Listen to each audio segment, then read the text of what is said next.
Good morning, everybody, and welcome to another Selection Saturday. It is the Selection Saturday Kickoff show, and it's time to make those Lanyard picks. Not sure how many we got in all here. Actually, we do. There's 28 in all, and we're not going to waste another minute in explaining the proceedings here. Let's get right to the picks. Boston College and Georgia Tech. How are we to think that both were 3-3 at the midway point of the season? Neither were talked about in any way, shape, or form. We would just assume they would fall flat on their faces as the season went on, yet here they are. Somebody's going to 4-3 today. I'm a little bit torn with this one, but I think at this point in the season, you try to look for any and all things that will improve upon what has been a perfect record this week. 8 wins, no losses on every Tuesday, Wednesday, Thursday, and Friday night game, considering SMU shut out Temple last night 55-0. We're going to see if our fortunes take a change for the worst, the same, or the better. I'm going to go with Boston College on the road over Georgia Tech. Tough pick when you got two teams who are looking for wins to keep their bowl aspirations alive. Someone will improve on theirs. The others will have to work a little extra harder in the coming weeks. One team that only needs one game for bowl eligibility is up next, a former opponent of Boston College back in their independent days. That would be Rutgers. The Scarlet Knights go into Indiana today with a shot at bowl eligibility and a spot on this year's helmet tree. They have become a favorite of mine this year. Even though I have nothing in the wardrobe for proof, I do have proof in the lanyard. Today is a day to raise your swords high and conquer and get that bowl bid. Rutgers over Indiana. That game, by the way, on the Big Ten Network. Boston College and Georgia Tech, by the way, on the ACC Network. And on CBS today, they got a doubleheader going with undefeated Air Force against Navy. Going with Air Force, who for all we know should be called Ground Force since they do a lot of grounding and pounding. And they have a shot at crashing the New Year's Six party. If they keep playing like this, you might be seeing them playing on New Year's Day. That would be awesome if they continue to ride that wave. Meanwhile, Mississippi State and Arkansas. Arkansas, this is your last chance here. I believe your record is 2-4. Pretty much in the same boat as South Carolina. And you're going up against the Cowbell Kings. If there was ever a time to get your act together, it starts today. This might be the last time I get to pick you guys this year. So we're going with Arkansas at home against Mississippi State. I'm not proud of this, but oh, wait a minute. I'm not proud of this next pick. UCF and Oklahoma. Yeah, we know where this is going. How are we to think that the Oklahoma Sooners were going to be back in the conversation for the college football playoff? We didn't want them there, but yet they're going to be in that conversation, especially when you consider what's about to go down in the coming weeks. They're just going to sneak right in there. You look at the top 5, and for that matter, the top 6, 7, 8, 9, 10. There's going to be some teams that are falling, and Oklahoma's got a relatively soft schedule to close out the season. So, there we go.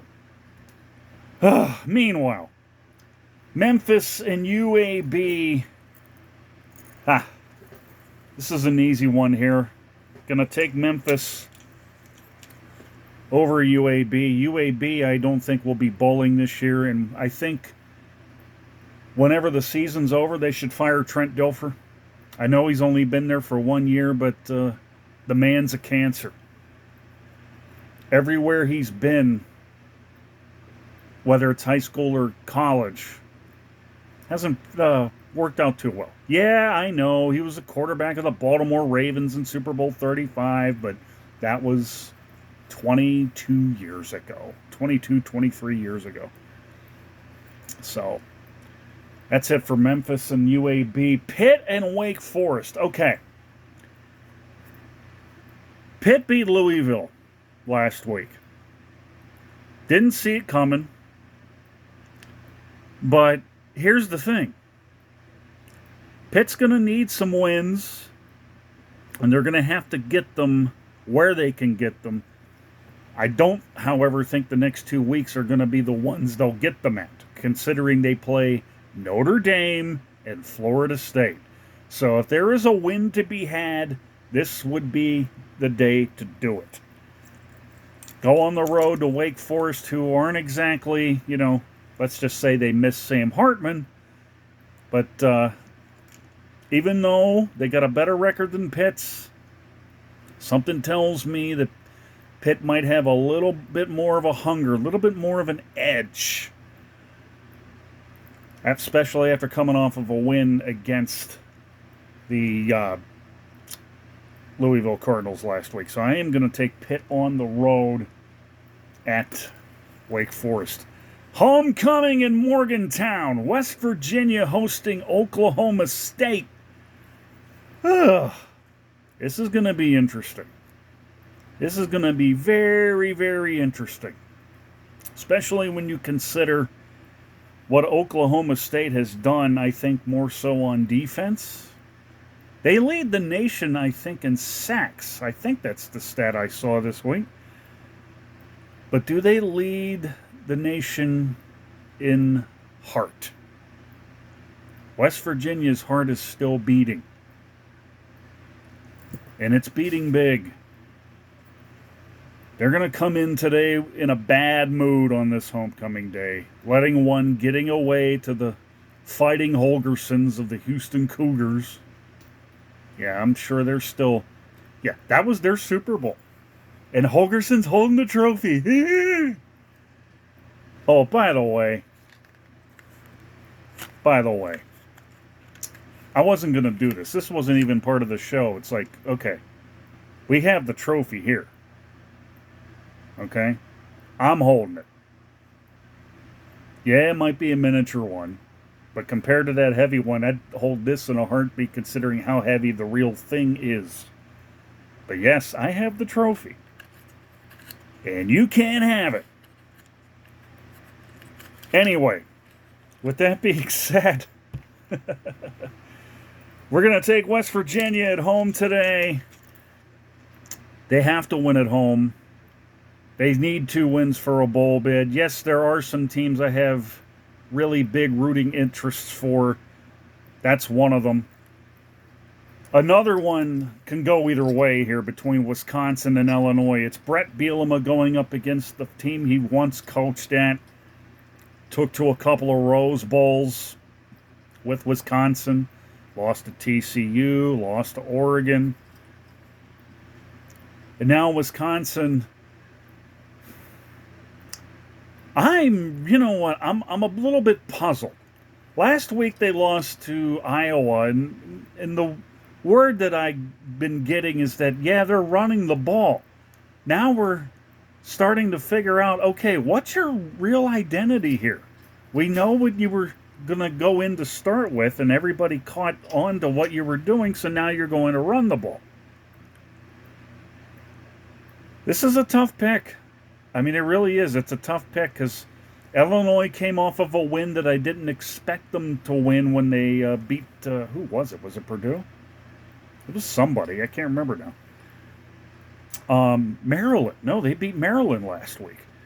So now you're at home against Wisconsin, and I'm going to go with the Badgers here. I just think they have a little bit more to bring to the table than Illinois. And for me, I think it's going to be close. Might come down to the last drive, maybe even the last play. I don't know. We'll see what happens with that one. It is a tough pick. Minnesota against Iowa. Iowa, by the way, number 24 in the country. And, I forgot to mention this. Oklahoma hosting UCF. They're number 6. Air Force is number 22. And that's all on that. So Iowa's at home today, the team that beat Wisconsin last week. And doing it with defense, I should have known. I should have taken Iowa. I'm not going to make the same mistake twice, but you know something? When you're Iowa, you go to Wisconsin and you win to claim bowl eligibility, life is good. So we're taking the Hawkeyes at home against the Gophers. Northwestern and Nebraska, both are 3-3. Did we see this coming either? Somebody's going to go 4-3. Somebody's going to go 3-4. Last year, I was applauding Northwestern for beating Nebraska. Of course, they did it in Dublin, and that was the only win they had. This year, with Pat Fitzgerald gone, we thought Northwestern was going to fall on hard times here. Well, here's the thing. They're 3-3 right now. And I don't know if that's really a sign that they're over this. I mean, any win right now kind of brings the brotherly bond a little more closer, a little more tighter. But it's a tough sell against Matt Rule in Nebraska, especially when you have to go on the road. And, of course, we know what Matt Rule has done everywhere he's been. He's turned teams around. This might be the year for the Huskers to finally go back to a bowl game. But this week, at least, I'm taking Nebraska. As much as I hate the thought of doing it, I am going to take them. So now we go ahead to our second tier of picks here. North Texas and Tulane. Tulane needs one more win for bowl eligibility, and I need a new lanyard. We need more green for this one. Tulane at home today. Oregon's hosting Washington State. Last week I wore every Oregon lanyard. At least I thought I did until I looked in the box of polyester ones, or nylon ones, I should say. And there was one I forgot to wear. Maybe that's why we lost. I don't know. But this time around, on a day where they're breaking out the throwbacks, I'm not sure which way we're going with this. There we go. Got to make it shine here. Going with Oregon at home today. A win for them. We'll put them in bowl eligibility. A spot on the tree, of course, which is pretty much automatic. After all, I have the Oregon Duck star that I put on the tree every year. So, yes, go Ducks. Texas and Houston, Texas. Not the Rangers and the Astros. That's starting to get a little chippy in that American League Championship Series from what I discovered yesterday. May it go 7. And since Texas is playing Houston, the Longhorns against the Cougars, Texas, do your due diligence. There's that phrase again. Do your due diligence and beat the living crap out of the Cougars. All right, all right, all right. Hook 'em. Meanwhile, Virginia, North Carolina. I forgot to put the ranking down for North Carolina on the card here. Yeah, not a total loss. At least we're not missing a card or a lanyard or anything else for that matter. North Carolina at home on the CW this afternoon. Actually, it's tonight, 6 o'clock kick down in Chapel Hill. And by the time it's over, it'll all be over and everybody will be singing, Am I Blue? Am I Blue? Am I blue? Yes, I am. Tar Heel blue. Actually, they won't be singing that, but fight song will be a lot more better suited, I would imagine. So that takes care of North Carolina over Virginia. Ole Miss and Auburn tonight on ESPN. Ole Miss, number 13 in the country. Now, this is going to be a shock to some of you, but I don't think I've picked Ole Miss all year. I don't think I have. If I did, I don't remember it. But if I don't, here's a rare opportunity to show off the threads. I'm taking Lane Kiffin? What are you, high? Maybe it's reverse psychology that suggests Auburn, please win. You're at home. I'm taking Ole Miss, though. Ole Miss, I think, is striving towards perhaps another New Year's Day bowl game. And if they hold serve the rest of the way, they just might do it. Meanwhile, we have TCU and K-State. Actually, I'm holding the wrong lanyard here. You knew I was going to screw up sooner or later, but we'll just go ahead and run these ones back to back. TCU and K-State on ESPN2 this afternoon. I'm going with the Horned Frogs on the road. Texas Tech at BYU. That's on FS1. I'm taking Texas Tech on the road. There are a lot of big road picks that are being taken today. That much I will say. I don't have any specific reasons for those picks.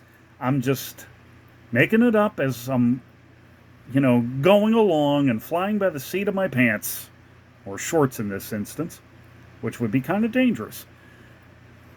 Now we have Michigan and Michigan State.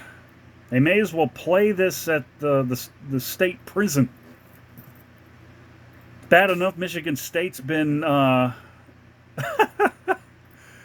I know that's a bad joke. But if you've been following recent events, we know about what happened with Michigan State. Now Michigan's in the news for alleged sign stealing.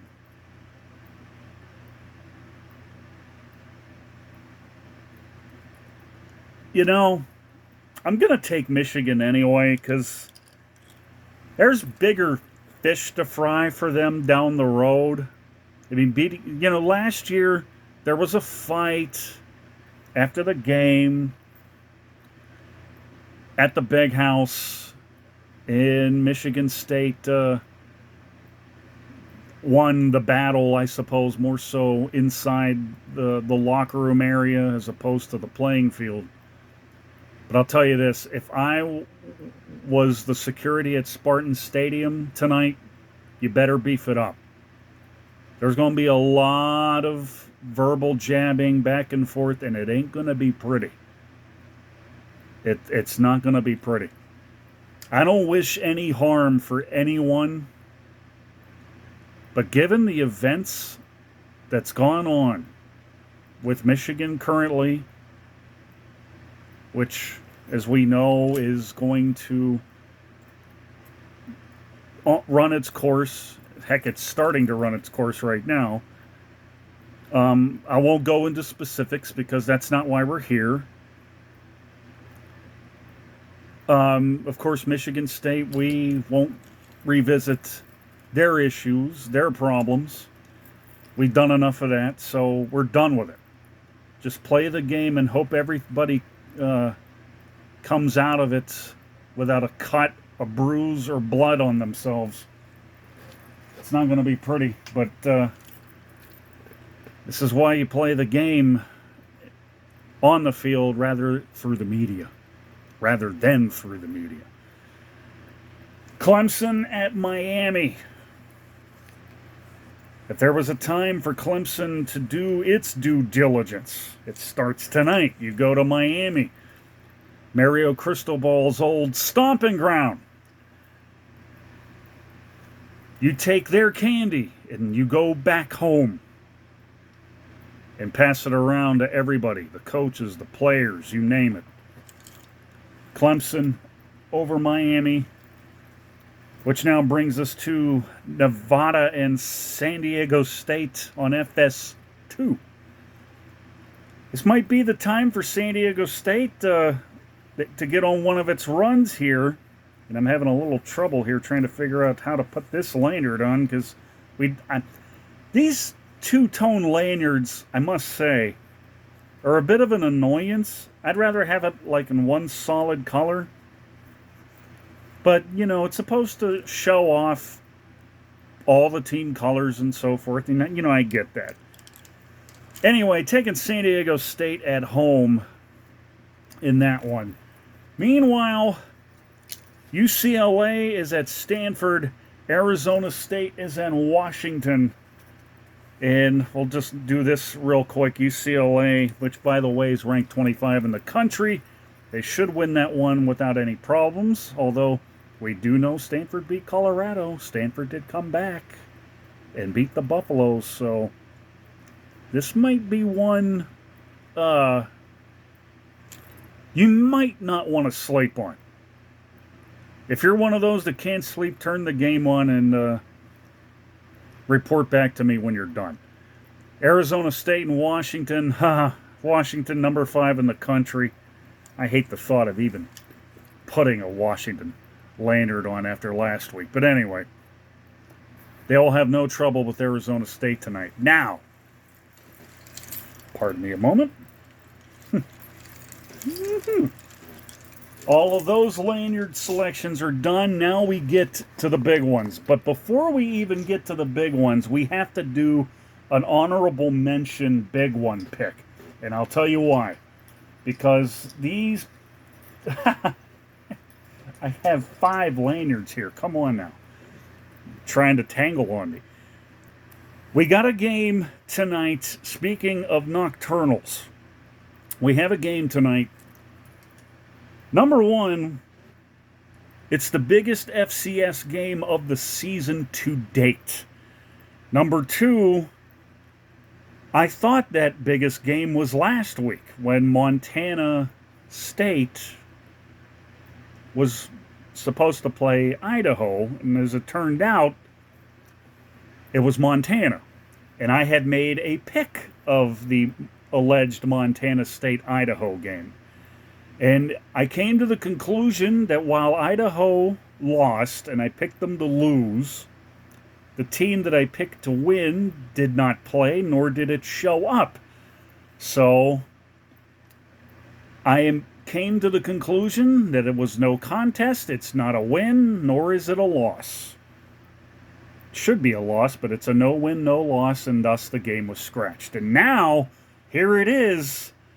Number 2, Montana State visiting number 5, Sacramento State. 10:30 East Coast time, 7:30 West Coast time on ESPN2. It's a big one. Biggest one of the season. Really, it's the telling tale of who might end up playing South Dakota State in the FCS playoffs, probably in the championship game too. South Dakota State, by the way, has won 19 straight. 19 straight, dating back to last year, including the playoffs. So this one's a tough one. It is, because they were both in it last year. And Montana State, I believe, they lost in the semis to South Dakota State, as I recall. So when you got 2 of the top 5 teams in the FCS, you treat it like a playoff game. They'll both be ready. They'll be ready to wage war. They'll be ready to unleash hell. They'll be ready to stay hungry for a full 60 minutes, right down to the last play. And in the end, I'm going to take Montana State on the road to beat Sacramento State. It is my honorable mention big one. And any FCS game of that magnitude, I think, is worthy of a big one pick. So there you have it, ladies and gents. Montana State over Sacramento State. 2 versus 5 tonight on ESPN2, 10:30 Eastern for the kick. Enjoy it if you're into it. Now we do get to the big ones, our 4 big one selections. Number 14, Utah. Number 18, USC. After the beatdown Notre Dame put on Utah or USC, if Notre Dame was only that lucky. Well, luck of the Irish. They probably could beat Utah. After the beatdown that Notre Dame put on USC, I say keep them while they're down. The last time Utah played USC, it was one of the most physical Pac-12 title games that I can recall. And this should be no different. I would rather this game be played at Bryce Eccles Stadium myself, because Utah State would just completely expose them. Completely. I would want for them to beat USC so bad that Lincoln Riley would get fired the next day. That won't happen, though. USC's offense will keep them in it for a little while. Defensively, though, they are going to get destroyed. The ranking speaks for itself, and besides, Utah needs one more win for bowl eligibility. Go Utes. Get the job done. And we're on to the next one. Number 16, Duke. Number 4, Florida State. Duke needs one more win for bowl eligibility. That ain't going to happen. Not this week. Florida State at home in Tallahassee. Over number 16, Duke. No explanation needed. They've just been that good all season long. And really, they're a team that I like a lot that could potentially crash the CFP party. If and only if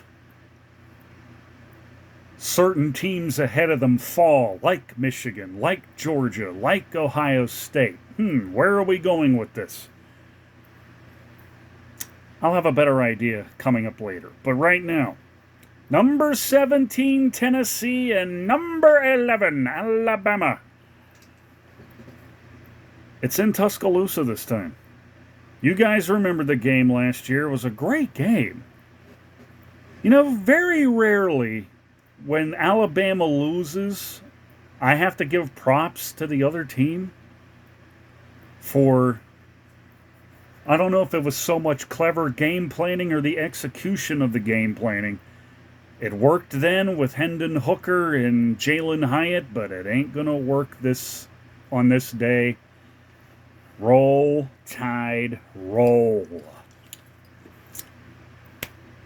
And now we are down to the game that everybody, I'm sure, on the East Coast will be watching, and definitely will have a lot of national interest, a lot of CFP interest, a lot of Big Ten interest.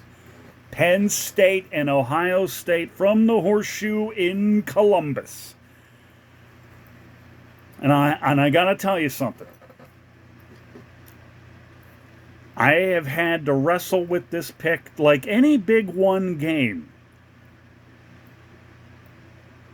I've had to look at this from a lot of different angles, try to play the game out in my mind, see where it's going. This is such a hard one to pick when you consider the rankings. Penn State, number 7 in the country. Ohio State, number 4. Now, we do know this much. Ohio State has won 10 out of the last 11 meetings against Penn State, which would give you any indication that this could potentially be a cakewalk. And then I started digging deeper into the stats. And I immediately was, I don't know if I would say dumbstruck or awestruck at what Penn State's done on defense. Now, there's going to be probably some asterisks with this, because when you're averaging 8 points a game as far as your defense goes, giving up an average of 8 points a game, sometimes you look at it and think, well, who do they play? Yeah, I get that. But this is where all of that work that defensive coordinator Manny Diaz has put in, that's ultimately leading up to this. When you consider how many sacks they've had, and just the overall production on this defense, this is probably why I think you don't even need a name of any one player. You just need to look at the collective, the whole, the sum of its parts. And you're probably thinking, is this as good as advertised? I had no idea it was even advertised. Which shows you how little I know about Penn State, and yet I'm from PA. I probably need to pay attention to Penn State a little bit more. And I think statistically it's going to be very interesting to see how this game gets played out, especially if you're Ohio State. You need to establish a running game, go on some long, sustainable drives, try to wear the defense down. More importantly, give your quarterback time in the pocket to hit Marvin Harrison Jr. But the problem right now is that there are some starters that are going to be missing from this game, which will ultimately, I think, change the dynamic. I don't know who they are. I was talking with a coworker about it just yesterday about this, and he brought it to my attention that they're missing some starters. So this is why, as tough as this is to pick a game like this, I picked a lot of road opponents this week, and we are going to go with Penn State. But if you're an Ohio State Buckeye fan, and I know of at least one, this is a reverse psychology pick. I want a good game. I want a great game, in fact. I'd picked Notre Dame to beat Ohio State, and you saw what happened. You won by 1 yard and 1 play. So what will today bring? I don't know, but I'm going to be watching. And with that, I forgot to let's do it. There we go. I knew we were going to get back into the swing of the fight song. That's going to do it for this edition. And for that matter, Week 8's edition of the Selection Saturday Kickoff Show. Enjoy the games, everybody, and we'll talk to you in a couple days for the start of Week 9. From all of me to all of you, it's Brandon Rutherman signing off. Go, everybody. Have a great Saturday, folks.